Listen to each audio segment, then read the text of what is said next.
What are the 5 races I'm most excited about watching? And so our hot topics today, I'm calling just that. Brits races you do not want to miss.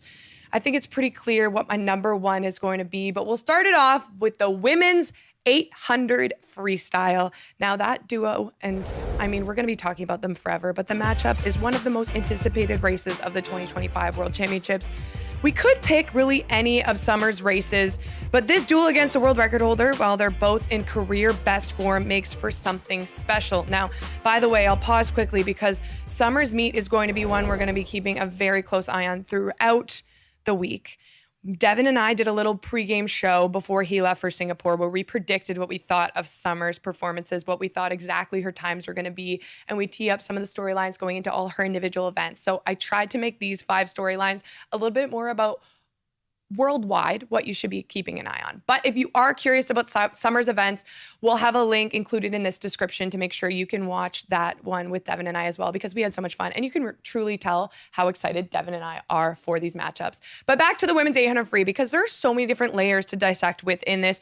I think Ledecky is a clear favorite. And some of you are like, but Summer McIntosh. No, she broke the world record this very year, just a few months ago. So Ledecky comes in as the clear favorite. Summer is less than a second away with her time from Canadian trials, which also happens to be the 3rd fastest time in history.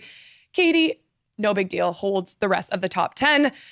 The other thing about Katie Ledecky, she has not lost this race on an international stage for over a decade. Okay, let's do the math there. She has won the world title in this 800 free 6 times, spanning back to 2013. Just absurd stuff. The difference between Katie's world record time, which is an 8:04.12 in May, and Summer's Canadian record time of an 8:05.07 all comes in the final 50 meters. So expect these two are going to be going head to head.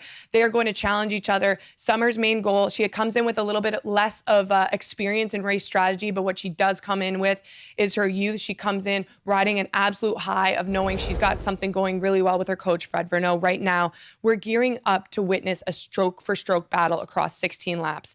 And so my number 1 has to go to this women's 800 freestyle. We have to be patient though, because it doesn't happen until day 7 of the meet.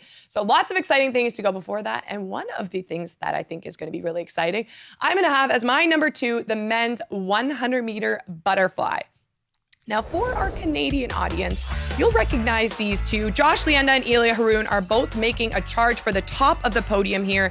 The 2 Canadians were on the podium last summer in Paris, and the only man to beat them, Christoph Milak, will not be competing at these World Championships. So it opens up a little bit of opportunity here.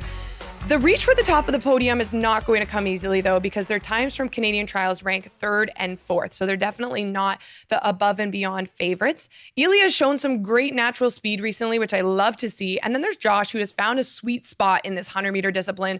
Definitely don't tend to see him in the 50 or the 200, which we see Elia in both. But for some reason, Josh really, really hones in on this 100 butterfly and does it really well. Some other names to keep an eye on in the mix, Maxime Grousset and Noah Ponte. We spoke about him a lot at Short Course Worlds. They're expected to challenge. But speaking of Short Course Worlds, Elia Haroon, not shy about vocalizing that he wants to take down Noah's record. So that's going to be a really fun one to watch. But as Canadians, when you have 2 men gunning for the podium, I think we really, really going to want to, sizzle that one up a little bit. Okay. My number 3 event, the men's 100 meter freestyle. Now, similar to what people ask about, like, what's the premier event that compares to the track and field 100 meter dash? I would say the closest one is this 100 meter freestyle. For the first time in history, there will be 3 men who have broken the 47-second mark in the same field. And they're on your screen right there. 7 of the 8 finalists from Paris return. So in a lot of events, we're going to see kind of like that post-Olympic blues. There's going to be some names missing, but this is not one of them. We've already seen 6 men this season under the time it took to win the silver medal in Paris. Let that take in, sink in, take in, sink in, same thing. I'm going to let it sink in. 6 of the top 8 going in have already went faster this season than it would have won a silver medal at the Olympic Games last year. So this event has really elevated. But the leader of it all, Pan Zhenli of China, world record holder in this event, he set one of only 4 world records broken at the Paris Games.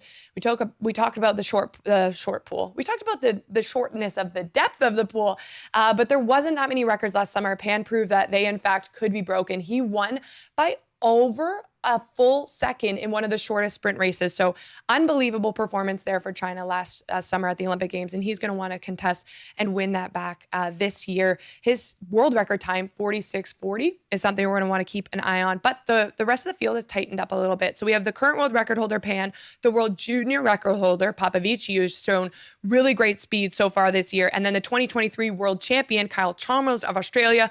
They're all in top form. They're all swimming well. So it makes a really strong matchup.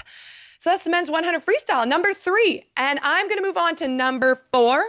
And this is the men's 200 meter individual medley. Now, the story here really is all on Leon Marchand. He is going to challenge Ryan Lochte's final standing world record. He was only 0.16 off the record in Paris en route to Olympic gold.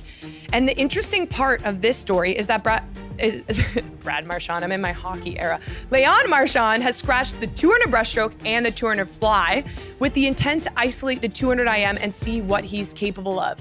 So when I hear that as a swim fan, all I'm thinking of, he's putting all his eggs in this basket, which makes me really excited to see if he can try.